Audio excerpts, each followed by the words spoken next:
In the 90s, it was Buffon against Oliver Kahn. In the 2000s, it was Buffon against Iker Casillas. And in the 2010s, it was Buffon against Manuel Neuer. Gigi Buffon dominated international football as a goalkeeper for decades. But just how good was prime Gianluigi Buffon? Was he really the best in the world? Is he the greatest goalkeeper of all time? Let's find out.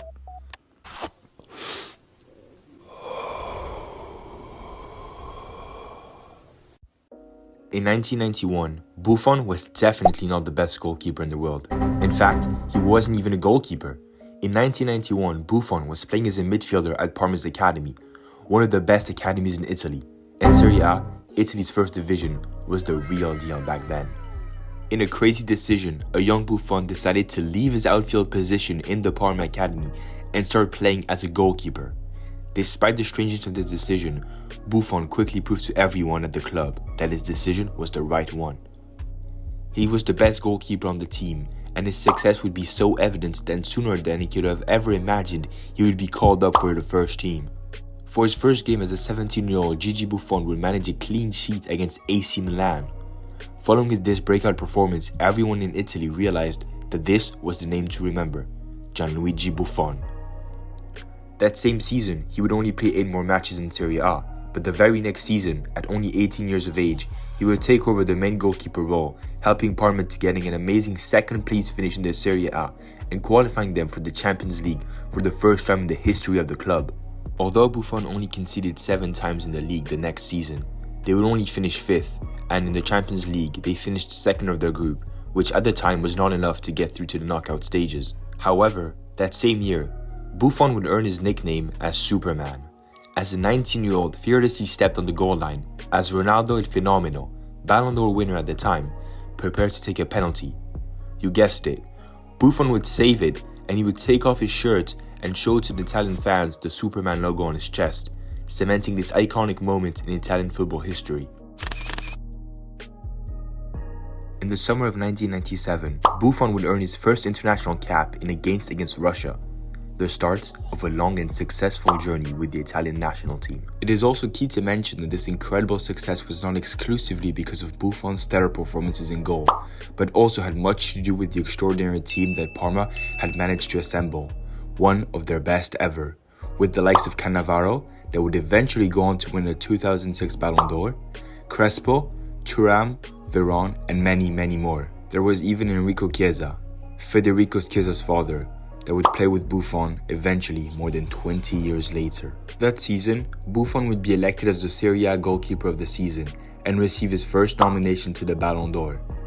Buffon played for 2 more seasons in Parma before, finally, Parma would succumb to the pressure of the transfer market and would let him go for a record-breaking fee of 22 million euros to giant Juventus.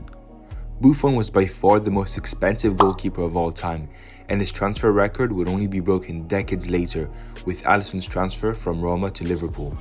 And to this day, Buffon remains in the top 5 most expensive goalkeeper transfers of all time. Although it was rumored that FC Barcelona were very interested in the player, Buffon ultimately wanted to stay in Italy, as it was the dominant league at the time. This move to Juventus would allow for him to win the Serie A for the first time, and again, take the award as the Serie A Goalkeeper of the Year. At only 24 years of age, a young Gianluigi Buffon played every minute of the 2002 World Cup for Italy. Unfortunately, Italy got knocked out by South Korea early in the tournament, as a result of some interesting referee calls at best and shady referees at worst. Despite this disappointing result for the Italian national team, Buffon made a strong impression and solidified himself as the future of the team. Buffon's second season at Juventus was one of his best ever, as he started the year by winning the Italian Super Cup and then winning the Serie A for the second consecutive time. Buffon would also again concede the fewest goals in the league, and adding to this incredible domestic success, he would help Juventus reach the Champions League final by defeating Barcelona and Real Madrid in the process. Juventus unfortunately lost the final as they would face AC Milan, and their super team power was too much. However, Buffon would have a stellar performance, saving 2 penalties despite Juventus' loss. Buffon would comfortably win the UEFA Goalkeeper of the Year award, but most importantly, he would win the UEFA Player of the Year award at just 25 years of age and as a goalkeeper. Buffon was now clearly the best goalkeeper in Europe, and this was the final step that marks the beginning of his dominance at the position. However, as all seemed great for Buffon and for Italian football, an incredible and unexpected scandal would come to put an halt to Buffon's never-stopping rise. Early in the 2005-06 season, dozens of Serie A players, including Buffon, would be involved in a massive illegal betting scandal. Buffon as an individual was quickly absolved of all charges, as it was proven he had never bet on matches he was directly involved in. But still, the scandal shook Italian football, and Juventus would be charged for match fixing and officially stripped of their 2 previous Serie A titles, as well as relegated to the Serie B the following season. The drama was put on hold as the 2006 World Cup in Germany arrived in the summer. Italy would comfortably finish top of their group, as Buffon would only concede once in the group stage. This Italian team was clearly one of the favourites and would then go on to beat Australia, Ukraine and Germany, whilst not conceding a single goal throughout the whole of those games. In one of the most iconic World Cup finals in football history, Italy had to face France. This was Zinedine Zidane's last professional game, as he had come out of international retirement to carry France one last time in the World Cup. The stage was set for this to be one of the most iconic matchups in the history of the beautiful game. 7 minutes into the game, France are awarded a penalty, and Zidane steps up to take it. Buffon is ready, on his line. But in reality, nobody was ready for what would happen next. Zidane runs up and hits the most perfect panenka the world of football had ever seen. Hitting the crossbar, the ball crosses the line and then bounces back out. Having dived, Buffon is left lost, confused. 1-0 for France. However, the game is far from over, and Italy equalizes. 1-1. Buffon stayed true to himself and pulled off one of, if not the greatest goalkeeping performances of his career when his country needed it most, including this legendary save against the Zidane header. Finally, the game goes to penalties. Possibly intimidated by Buffon, Juventus striker David Trezeguet missed his penalty for France. This was the consecration. Month after almost losing his position at Juventus over a betting scandal, Buffon is now on top of the world, having won the World Cup for his country and having pulled up one of the most legendary goalkeeping performances at the peak of his power. This was Prime Buffon. Prime Buffon was so good that despite playing the rest of the year in the Serie B, Buffon managed to finish second place in the Ballon d'Or, the 4th goalkeeper to ever make the podium of the award. As expected, Juventus finished the season by winning Serie B and getting promoted back to Serie A. And for their first year back in Serie A, Juventus would do well but struggled to get back to their previous dominance. Juventus finished 3rd place, but Buffon still dominated in goal.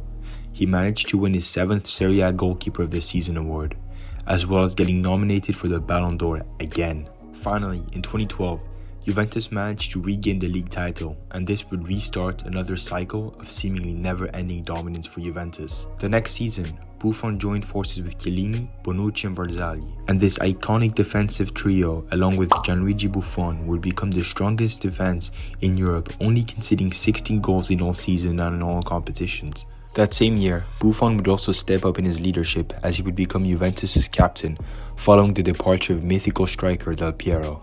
And as a captain, Buffon continued to consistently perform, winning all domestic awards for his position. In 2015, Buffon also made it to a second Champions League final as they defeated Real Madrid in the semi-finals, following an iconic run for an iconic Juventus team, including an incredible midfield mixing a young Paul Pogba with an experienced Andrea Pirlo. However, just like last time, this final would once again not go in Buffon's favour. Messi, Suarez and Neymar, the deadly MSN offensive trio, scored 3 past Buffon to secure Barcelona their 5th Champions League. However, Buffon and Juventus would have another shot at Champions League glory. In the next season, it would be an all-time unbeaten streak record in Serie A after managing to go 974 minutes without conceding a single goal and managing to keep 21 clean sheets that would allow Buffon to win the Juventus Player of the Season award, cementing him as the ultimate legend of the club. In 2016-17, Buffon would help Juventus again make it to the UCL final. However, again, something would come to block the route of Buffon's Champions League success. This time, it was a blonde-haired CR7. Yep, blonde-haired CR7 was different. And once again, Buffon would find himself in an iconic moment. Not only would Ronaldo score in the first 20 minutes of the final with his first shot, but minutes later he would score this legendary, textbook perfect bicycle kick, leaving Buffon and the whole stadium completely stunned. Again, Juventus would not manage to win this final, leaving Buffon Champions League-less.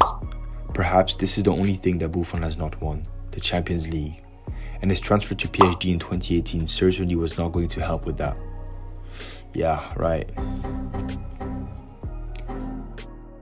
After much speculation and widespread rumours following Buffon's retirement in June 2021, Gianluigi Buffon surprised everyone by returning to his childhood club, the club that launched him into goalkeeping and the world of professional football, the recently relegated to Serie B, Parma, with a final goal to help lead his first club back to Serie A. Although now 45, Buffon spent a significant portion of his time on the bench, but still provided great mentorship to younger players on the team. However, when he graced the pitch, he provided a crucial boost and showed all his class.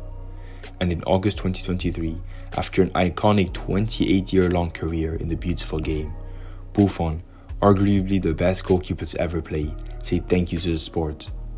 Buffon left behind an incredible legacy, filled with memorable moments. Will his legacy continue with the rise of Gigi Buffon, that won Player of the Tournament at Euros 2020, winning the tournament with Italy? Or will it never be matched? This was the great Gigi Buffon.